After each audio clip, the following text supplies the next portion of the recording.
tumepata shida za wanyamapori peke yake. Community zetu hawajaona faida ya wanyamapori. Kwanza hii sheria tunataka, manake sisi for generations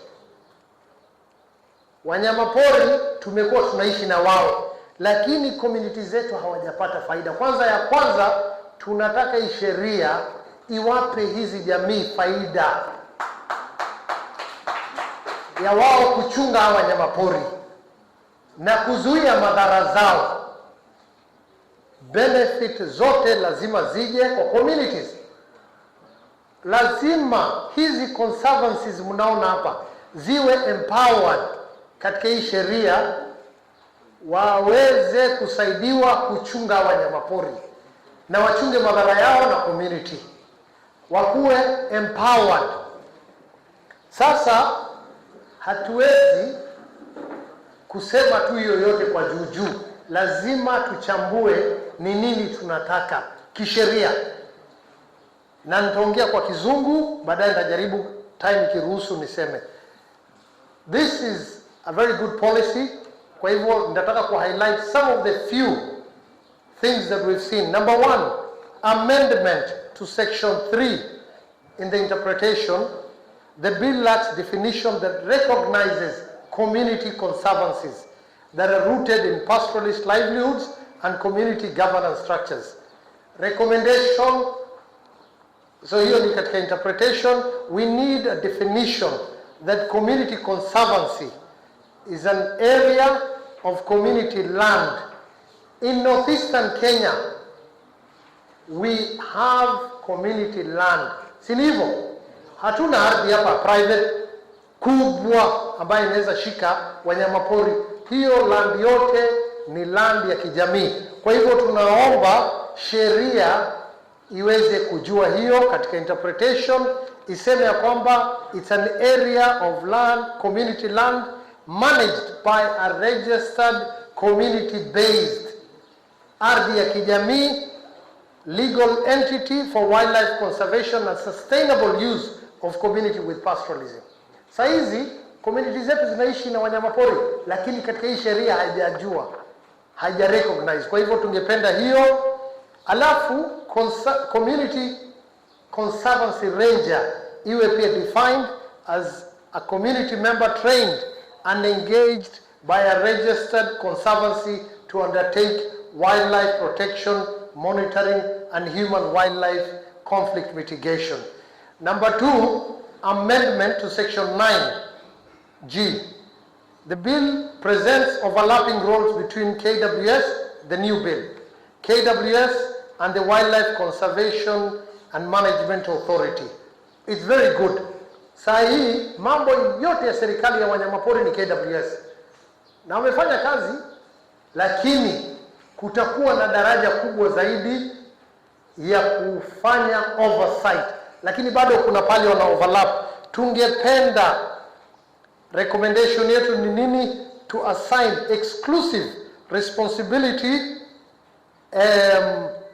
for conservation registration to the Wildlife Conservation Authority and remove KWS from registration procedures to avoid institutional duplication and conflict.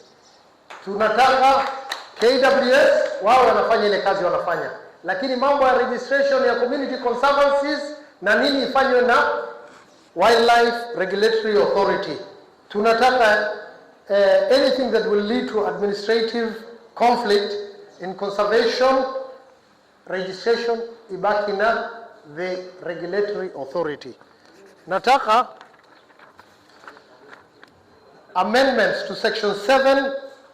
The county governments are granted some sort of regulatory authority in conservation despite lacking capacity and performance track records. Tunaomba county zetu wameanzia zero, ground -50. They're not like other counties.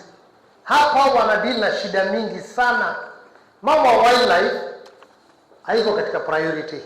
Tunaomba jukumu wasipatiwe zaidi ya ile ambayo wanawezana. Wasipatiwe issue ya regulatory authority ya kutengeneza masheria, hapana, lakini wapatiwe roles ya kufanya nini? Limit county governments, our recommendation, to supporting functions such as employing rangers, which they do in Garissa now, financing conservancies, and integrating plans into the community, into the county development, integrated development plan, CIDPs. We want to remove regulatory authority. Because, nikiwapa example, hapa tuko na reserves mbili Garissa, Arwale na Rahole, na Boni Forest ambaye ni CFA community, yani forest, si ndio? Those reserves are paper reserves. Haina wanyamapori because hamna budget, hamna. Zile shida zetu hapa ni za basics, za maji, za kuishi yani. Sasa tungeomba wapatiwe kipawa ya kuweza kufanya hizo vitu ambazo wanaweza. Amendment number 4 to sections 23, 24 and 25. We don't have any guaranteed representation of vassal communities in national wildlife governance structures, risking exclusion of marginalized regions. Katika hizo governance zote za national, hakuna area communities wako represented.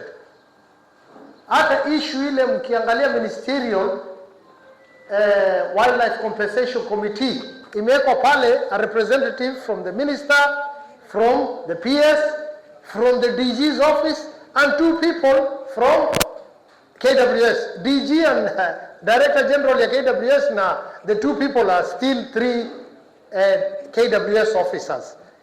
We want at least community representation in those governance structures katika hiyo tribunal, so that at least northeastern ama northern Kenya zipate kikao, ndio waweze kusema shida ya jamii ni nini katika hiyo nini. Hiyo ni number 4. Number 5, recommendation yetu pia issue ya sections, amendment to section 176 and 181. The issue of 48 hours human wildlife conflict reporting window is unrealistic in northern Kenya. Hiyo unajua inamaanisha nini? 48 hours tunapatiwa. Hii sheria mpya inasema mnyama pori ikikula mbuzi yako ama ngamia ama ng'ombe, uko na masaa 48 hours ya kuriport. Hiyo kwetu is unrealistic, haifai. Tunataka iongezwe minimum 7 days, because leo mbuzi ikikulwa Huluko ama ikulwe Dadaab ama ikulwe Danyere, sangapi huyo mzee amekuliwa mbuzi ama ng'ombe atakuja kuriport Garissa, because hakuna station huko ya KWS. Na ndugu yangu hapa warden yuko Garissa tu. Sasa inamaanisha mzee amekuliwa ng'ombe ama mbuzi ama ngamia, achukue, atafute pesa, atafute gari, auze mbuzi nyingine, akuja report mpaka hapa. Hiyo haiwezi within 48 hours. At least 7 days ama 14 days ama hata zaidi. Hiyo ni unrealistic. Tunataka hiyo ibadilishwe, na hiyo yote ni northern Kenya. Wajia iko na station moja, najua watasema huko. Mandera hivyo hivyo, Tana River hivyo hivyo. Mtu akienda pale Abdi Hamisi ametoka ni wapi? Ni karibu na Kora. Sangapi huyo mzee ama huyo mama ataenda mpaka Hola kwenda kuripoti hiyo kesi? Haitajiki. Kila pahali northern Kenya hatuna stations za KWS ama pahali. Alafu tunataka pia hizi range au marangers wetu to be allowed. So our recommendation is to extend the reporting periods to at least 7 days, and to legally allow conservancy rangers to document and submit claims on behalf of community members. Mefahamu hiyo? So that Garad kama yuko huko Bulargi ama kuna mtu Sikle Conservancy yuko Danyere, The rangers are legally empowered wajaze hiyo form as a claim, ikuje na evidence wa submit. Ndio isiwe tu KWS officers peke yao wanabaki. Hiyo nyingine pia ni amendment to third schedule 175, 2 and 186 and 187. Giraffes and snakes, which are a major cause of crop and human conflict in ASAL regions ama huku community zetu, they are not included in the compensation schedule. Third compensation schedule. Inamaanisha nini? Tunataka giraffe Kenya mzima. By the way, I sit at the National Board ya Conservation. Hakuna Kenya pahali watu wako na shida na giraffe isipokuwa Northeastern ama Northern Kenya. Mnajua hivyo? Na katika hiyo third schedule ya compensation, maanaha fiiria wiisha hadde wahdisho, hadde beer halayso, marodiga haddu beer halaya, meelaha kale magdhow baa la siiyaa. Annaga geriga wax halkan naga halaya Soomaa. Geriga magdhowna lama siiyo, magdhow waxa lagu daray. Tunataka giraffe iongezwe katika third schedule, na nyoka pia imetolewa kitambo. Tunaomba nyoka irudishwe katika compensation schedule. Maska walaga bixiya hadda ka hor. Maska hadduu dhiji qof qaniina oo uu dila ama uu dhaawaca waa laga bixiyey, magdhow male in lagu soo celiyaan rabnaa Soomaa. Sasa giraffe hapa tunaomba along Tana River kuna mashamba nyingi. Idinkana waxaa idinka rabaa dhulkii geriga biyaha uu ka raadsanayay waa la wada xiray, beeraha laga dhigtay Soomaa. In la furo xoolihii oo meesha ay mari lahaayeen waa la wada xiray. Fura gerigana ha lagu daro compensationka. Giraffe inakuja inapitia mashamba ya watu na tena critically inakula hizo mashamba. Inakula mango trees especially when they're flowering, ambaye inatuletea losses kubwa sana, na watu nao wanaenda wakikatakata hizo majirafu, wanapigana naye panga. Kuna mama nasikia hata hapa upande hii ya Bulargi huko aliuawa na giraffe, ilimpiga teke because alikuwa anajaribu kutoka kwa shamba yake. It is not there in the third schedule. We ask that giraffes and venomous snakes are added to the list for eligible compensation under the third schedule. Amendment to section 66. Pastoralist grazing is not explicitly recognized as compatible with wildlife conservation. We ask and we recommend for that bill to be amended to recognize pastoralism and mobile grazing as legitimate land uses within conservancies. Hawa watu wetu wote ni wafugaji. Conservation tunataka iwe pamoja. Geri ina isla dakan. Ele yo ari ina isla dakan Soomaa. So hata mama samayan. Sasa rabna tunataka hiyo iwe pastoralism to be recognized. Amendment to clause to a new clause under part 5 and 8. The bill gives KWS potential oversight over carbon and biodiversity markets, which contradicts existing climate and carbon market regulations. Issue ya carbon ni nzuri, lakini KWS should not be empowered to deal with that because there are already existing climate change regulations that deal with that. Alafu kuna amendment to section 23 4. ASAL conservancies lack prioritization in national wildlife funding despite higher ecological risk and underdevelopment. All these conservancies, now watu wote wanajaribu kuchunga mifugo na kusaidia. These are community, they come from the communities. They don't have any capacity. Tunataka this bill to prioritize that. ASAL conservancies, we want at least 40% of the wildlife trust fund annually to be allocated at least 40% on these conservancies, because and for it to be focused on infrastructure, rangers and human wildlife coexistence mitigation. Tunataka hizi conservancies wapatiwe guaranteed National Treasury allocation, wapate pesa kutoka directly kutoka serikali ndio waweze kuchunga hao wanyama pori. Amendment to section 93, no time frame is provided for gazettement of conservancy management plans, leaving communities in limbo. Leo kuna conservancies ambao wanatengeneza management plans lakini zitachukua tu, hazina time. Tunaomba serikali iweze kuweka hii mpangilio to insert a clause requiring the CS cabinet secretary to gazette submitted plans within 90 days of receipt. Number 11, amendment to sections 15 to section 190, 192.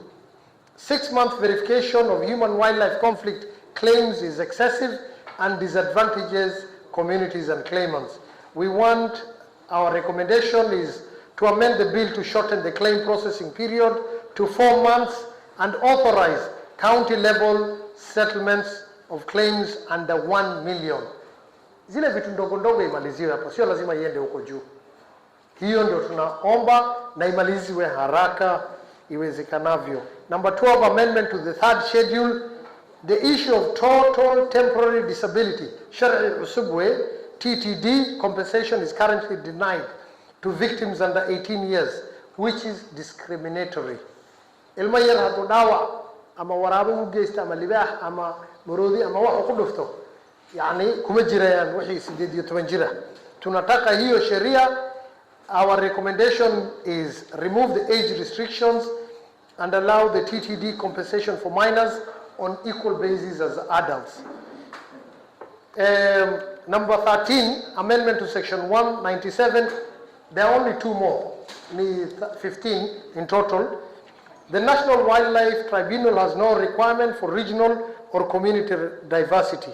Tunaomba hiyo recommendation is we add a legal requirement for inclusion of at least 1 ASAL community representative in the tribunal membership. Tribunal kuwa kirana sasoma meesha qofki dacwo qaba adow ama KWS ka sheeganaya ama any other wax conservation ku saabsan sharci cusub oo hadda la sameeyay committee cusub oo national level. Marka waxaan dhahnay dad at least Kenya ka socda shacabka waa inay ku jiraan. Number 14, amendment to section 94, 95.